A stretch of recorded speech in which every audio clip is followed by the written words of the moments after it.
से कहना धन एंटायर जी। अभी दासी को यही मैसेज आया कि शायद कोई टेक्निकल डिफिकल्टी हुई, तो यही भाव दासी पहले भी रख रही थी कि कैसे हमने अपने किरदार को उस तरह बनाना है कि मानवीय गुण उस किरदार से हर समय ही झलकते रहें, कैसी भी चाहे स्थिति हो। वो एक हमारे अंदर जो बसा है वही हमारे बाहर आएगा। तो जब हम अपने सुधार के लिए ही हर पल व्यतीत करेंगे,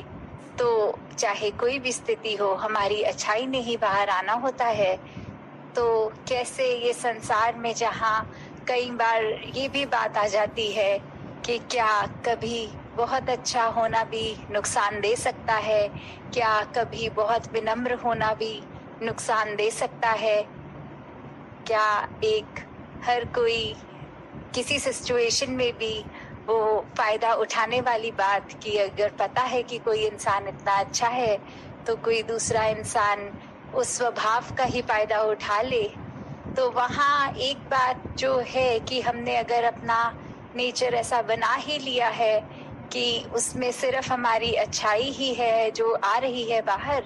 तो कैसे हमने हर पल ये देखना है कि भले ही एक चेतनता को साथ रख के कि अगर कोई फायदा उठा रहा है और हमें एहसास हो रहा है, तो फिर भी हमने यही देखना है कि दूसरे को चाहे वो कैसे सटली समझाएं कि ऐसा नहीं है कि हमें नहीं पता लग रहा कि इस समय आपको हमसे कोई काम है, इसलिए हम आपको पता है हम मना नहीं करेंगे, कोई भी आप अगर फेवर मांगेंगे तो फिर भी इस नेचर को अपने अंदर से आपने बदलना है, क्योंकि हम तो इस सत्संग से परोपकार करना ही सीखे हैं। तो वो परोपकार तो हमारा नेचर है और वो हमने करते ही जाना है। तो कैसे जहाँ एक सेवा सिमरन सत्संग की जैसे कभी भी वो अति नहीं हो सकती, वैसे ही हमारे स्वभाव में मानवीय गुण जितना हो वो स्वभाव हमारा और उस डायमंड की तरह और तराशता हुआ कि जितना प्रेशर पड़े उतनी चमक। और तो उसी तरह हमने जहाँ एक हर चीज में ये देखना है कि इन अच्छी चीजों की तो जहाँ कोई अति की बात नहीं, और वहाँ अगर हम दूसरी तरफ देखें कि बहुत बार एक जीवन में मध्य मार्ग की बात होती है कि कैसे हमने किन चीजों की अति में नहीं जाना और किस तरह इतना एक ही इंसान होता है जो कभी एक सिचुएशन में तो बिल्कुल उस तरह जैसे एक पेंडुलम होता है कि एक्सट्रीम लेफ्ट से लेके दूसरी तरफ एक्सट्रीम राइट, तो कैसे एक बैलेंस जहाँ नहीं बन पाता, वहीं पे एक उदाहरण भी कि कैसे एक व्यक्ति पहले एक राजा होता था और जब वो राजा था तो हमेशा उसके जीवन में एक मटेरियलिस्टिक पोजेशंस की बात रहती थी कि मुझे ये मेरा जो राज्य है इससे भी आगे बढ़ जाऊं, कैसे मैं अपने उस राज्य से भी और आगे अपना राज्य बनाऊं, एक धन दौलत और मेरे नाम हो। और कैसे फिर वो एक स्पिरिचुअली इंक्लाइन अचानक जब हो जाता है, जब एक अपने गुरु की शरण में आ जाता है, तो वहाँ फिर एक उसको जब समझाया जाता है कि ये करना ठीक नहीं, तो वो अपने स्वभाव को जहाँ बदलता है, तो जो उनका टीचर उनको यही समझाने की कोशिश कि ऐसे स्वभाव पे थोड़ा कंट्रोल करो, एक अपनी जो इच्छाएं हैं उनको सीमित करो, इच्छाएं खत्म नहीं करो पर इच्छाओं को सिर्फ सीमित करो कि एक दायरा पता हो। पर वो ये बात ठीक से समझ नहीं पाता और फिर एक अगर बाकी भी जो उस गुरु के साथ और उनके जो भी थे एसोसिएट्स, तो वो कैसे उस समय वो देखता कि कैसे अगर हर कोई पूरे दिन में एक बार भोजन खा रहा है तो अब ये अपने शरीर को भी कष्ट देना शुरू और 2 दिन में एक बार खाना खाना शुरू। अगर हर कोई नंगे पैर चल रहा है तो उस व्यक्ति ने फिर अपने आप को उस नंगे पैर ही सही पर वो और ज्यादा पत्थरों पे चलने लग जाए, कांटों पे चलने लग जाए। तो फिर एक बार उनके गुरु उन्हें समझाते हैं कि एक इच्छाओं को मारने का मतलब ये नहीं कि बिल्कुल एक्सट्रीम हो जाओ। जब एक स्थिति ऐसी है कि अगर आप नंगे पाँव हो तो फिर वो एक अपनी समझ का काम लो कि साफ रास्ते पे वो पैरों को टिकाओ ताकि पैरों को कष्ट नहीं हो, ना कि इतना कि कंकरों पे भी चल रहे हो तो स्वयं को कष्ट जबरदस्ती दे रहे हो।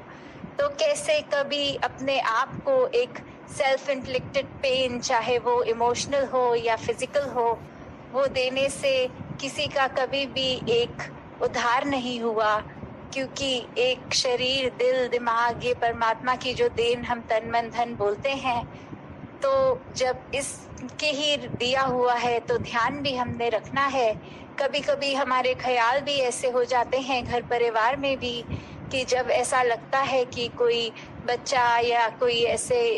बोल रहा हो कि हम तो अपने दूसरे फैमिली मेंबर को बहुत समझाते हैं पर वो अपनी इस जिद पे बहुत स्टबनली अटक गए हैं, तो फिर एक लगता है कि अब मैं ही चुप हो जाऊं। तो वो एक चुप हो जाना, फिर बात को ना समझाना, वो भी एक प्रयास जारी रखना पड़ेगा। बिल्कुल इसलिए नहीं कि हमने गिव अप कर दिया है, क्योंकि ये संसार ने, इस दुनिया ने तो चलते रहना है और हमको भी इसी का पार्ट बन के आगे चलना है। तो जब हम अपने मन के भाव दूसरे तक पहुंचाएं, और वो कैसे पहुंचाएं वो हमारी जिम्मेवारी है। और यहाँ हमारे साथ तो ये निराकार भी हम हर पल है इस ब्रह्म ज्ञान को प्राप्त करके एक वो कंटेंटमेंट, एक वो ब्लिस, ये तो part and parcel of this ब्रह्म ज्ञान। वो जब है तो फिर एक ब्रह्म ज्ञानी हार नहीं मानता, वो इसी के आश्रय रह के सारी अपने जीवन के हर पल को सहजता से जहाँ बिताता है, वहीं फिर अपने आप को ऐसे भी अपने परिवारजन जहाँ जहाँ तक भी पहुँच है, अपनी बात को रखते हुए एक उनके जीवन में भी वो बेटरमेंट का रीज़न एक हो जाता है। जैसे हम एक म्यूजिकल इंस्ट्रूमेंट्स जिसमें वायर्स होती हैं, चाहे सितार ले लें, गिटार ले लें, तो कैसे एक उसमें भी होता है कि ट्यून करना है जब, तो वो वायर्स एक उनकी किस तरह हम टाइट अगर बहुत ज़्यादा कर देंगे तो फिर एक हाथ लगते ही वो तार टूट भी जाएगी, और अगर टूटने से पहले साउंड देखेंगे तो बहुत ही अकड़ी हुई एक अजीब सी आवाज़ आएगी। और वहीं अगर तारों को बिल्कुल ढीला छोड़ देंगे तो उसमें से तो कोई म्यूजिक भी नहीं निकलेगा। तो कैसे फिर वही एक्सट्रीम्स की बात कि दो एक्सट्रीम्स में नहीं, उसको बस उतना ही फाइन ट्यून करना है जो बजाने पर वाकई ही बहुत ही सुंदर उसका म्यूजिक निकले, वो हारमोनियस, एकदम हार्मनी में एक मेलोडियस आवाज के साथ वो म्यूजिक इतना सुनने में अच्छा भी लगे। तो कैसे अक्सर एक इंसान की सोच हमेशा ये रह जाती है कि हम अगर ऐसा नहीं हो रहा, हम बहुत तरफ से प्रयत्न कर रहे हैं, तो अब आज से प्रयत्न छोड़ देंगे क्योंकि ये चीज़ हमारे लिए जम नहीं रही, ऐसा ठीक नहीं हो रहा। तो अगर ये बात पता है कि ये चीज़ होनी हमारे लिए बहुत अच्छी है और हम इससे पूरे संसार का एक बहुत ही फायदा हो सकता है, तो फिर उस यत्न में हमेशा लगे रहें, चाहे कितनी भी वो रुकावट आ रही हो। इस निरंकार के आश्रय से वो काम अवश्य सफल होना ही है। बस बात सिर्फ इंटेंशन की है कि अगर सिर्फ वो कार्य भी वाहवाही के लिए है तो फिर तो कितना भी यत्न कर लेंगे, इस दातार ने वो कार्य होने नहीं देना। तो हम सब हमेशा यही बात रखें कि जीवन में तो सब कुछ आना है। जैसे अगर हम उदाहरण लें कि हम अगर चल रहे हैं कहीं और बहुत ही एक सीमेंट का हार्ड फर्श है और उस पे एकदम हमारा पैर फिसलता है और हम गिरते हैं, तो जो हिस्सा उस पे इम्पैक्ट खाता है वहाँ हमारी इंजरी हो जाती है। सर पहले लगे तो सर पे भी चोट हो सकता है, ब्लीडिंग भी। तो कैसे अगर हम वही चीज़ देखें कि कोई गद्दा हो और उसके ऊपर गिरे या कोई घास हो बहुत घनी, तो वो गिरने पे भी हमें उतना इम्पैक्ट नहीं आता। तो जो हमारा एक्शन है वो गिरने का, वो दोनों सिचुएशन में बिल्कुल सेम है कि वहाँ एक पैर फिसला और सिर लगा नीचे, पर वही फर्क है कि हम जीवन में अगर मानवीय गुण रखेंगे तो एक अगर हम पल के लिए गिर भी गए तो कैसे एक संभाल की जगह में अगर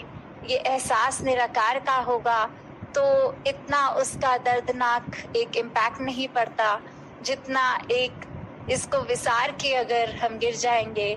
तो फिर ये दर्द ने भी कम नहीं होना, ये तकलीफ ने भी कम नहीं होना। तो कैसे हर पल बस इस परमात्मा के एहसास में जब हम रहें, और इस एहसास का मतलब ये नहीं कि हर चीज़ त्याग के अपनी रिस्पॉन्सिबिलिटीज़ को भी, एक इंटरैक्शन, ह्यूमन इंटरैक्शन को भी, और सिर्फ बस एकांत होके अपनी सिमरन में लग जाएं, तो ये भी एक एक्सट्रीम बात है। ऐसा नहीं करना, क्योंकि जो हमारा प्रण भी है कि हमने गृहस्थ में ही रहकर भक्ति करनी है, तो हर चीज़ एक गृहस्थ को सिर्फ फैमिली मेंबर्स की तरह नहीं but the society at large and the world at large, ऐसा अगर नज़रिया बनाएं तो एक अपना किरदार हम पूरे संसार के लिए ही खुशबूदार बनाएं, और वो तभी हो सकता है जब हम मानवीय गुणों को अपनाते हैं। तो दासी और समय ना लेके इन्हीं शब्दों से आज्ञा लेगी। साथ संगत जी, धन निरंकार जी।